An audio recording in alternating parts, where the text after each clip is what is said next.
Saya bukan Khawarij, saya bukan Syiah, saya bukan Wahabi. Tapi gerakan ini tumbuh dari realitas sosial. Pendirian perguruan tinggi Nahdlatul Ulama, musyawarahnya juga di saya. Pantaskah saya disebut sebagai Wahabi oleh Kiai Haji Miftahul Ahyar? Allah wujud, Muhammad lagi wujud. Apa menasiro engsun ini wujud to? Ya sira ya engsun ing asmane Allah. La ilaha illallah Muhammadur Rasulullah.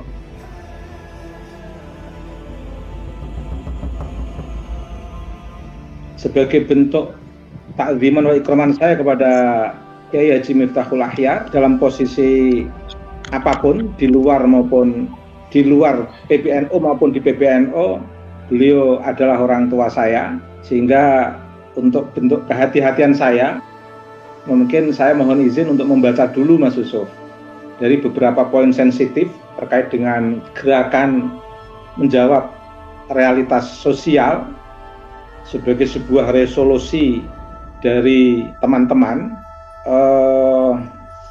Berikut ini respon terhadap hal-hal yang sensitif dari Kiai Haji Miftahul Ahyar. Saya bacakan. Bismillahirrahmanirrahim. Saya berharap sebagai warga NU kepada sosok yang saya hormati, Kiai Haji Miftahul Ahyar, yang mengendalikan keilmuan dan hasanah At-Turas NU.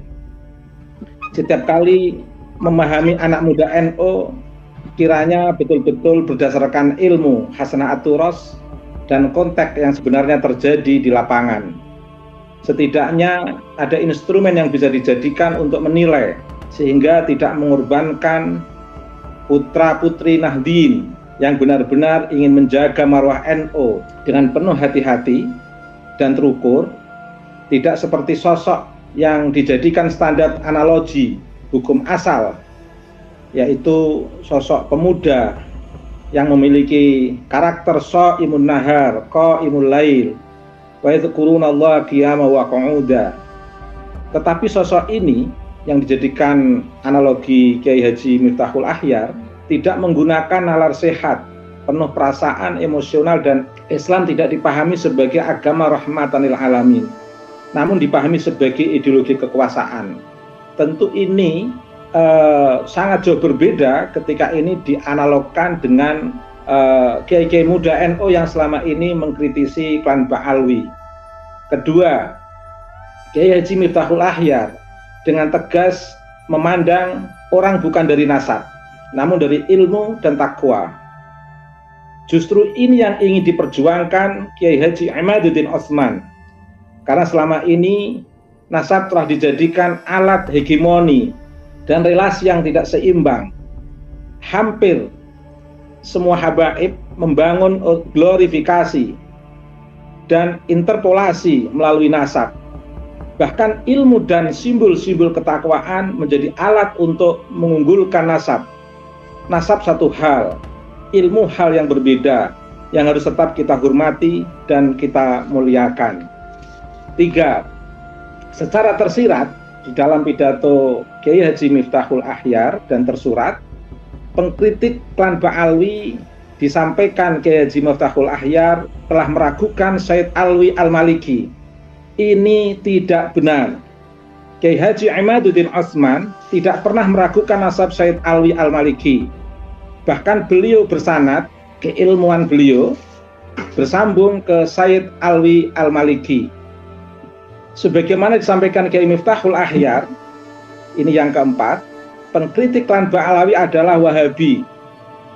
Sekiranya biar kritik ini berdasar, perlu disertakan indikasi dan instrumennya. Yang benar, para pengkritik klan Ba'alawi bisa dibaca karya dan jejak digitalnya adalah pejuang-pejuang yang merespon realitas politik habaib di FPI dan di Robitoh melalui ketua umumnya telah bersikap arogan kepada NU dan Kiai NU. Hal yang tidak kalah mengerikan telah terjadi kapitalisasi nasab, dawil di tengah warga NU, dan pemalsuan makam yang akhir-akhir ini menjadi isu hangat di tengah masyarakat. 5. Pengkritik klan Ba'alawi menolak isbat mufti dunia. Benarkah demikian? Justru Kiai Haji Imaduddin Utsman membongkar kebohongan isbat nasab klan Ba'alawi yang mengatasnamakan para ulama dan nakobah serta mufti dunia. Hal yang sama, Kiai Haji Imaduddin Utsman dengan serius telah melakukan penelitian yang hingga kini belum terjawab. PBNU pun belum mengadakan bahsul masail tentang persoalan ini. Pertanyaannya, mengapa Kiai Haji Miftahul Akhyar sudah berposisi sebagai pembela Ba'alawi tanpa dasar keilmuan dan bahsul masail para ulama di lingkungan Nahdlatul Ulama? 6. Pengkritik klan Ba'alawi menggarap Syekh Abdul Qadir Jilani. Benarkah demikian? Sebagaimana yang dikatakan oleh Kiai Haji Miftahul Akhyar, setahu saya yang meragukan nasab Syekh Abdul Qadir Jilani adalah salah satu oknum di PBNU, Saudara Dr. Fahru Razi. Dan yang merendahkan derajat Syekh Abdul Qadir Jilani adalah dari Habib yang menjadikan makom Syekh Abdul Qadir Jilani di bawah sosok bernama Faqih Muqaddam. 7.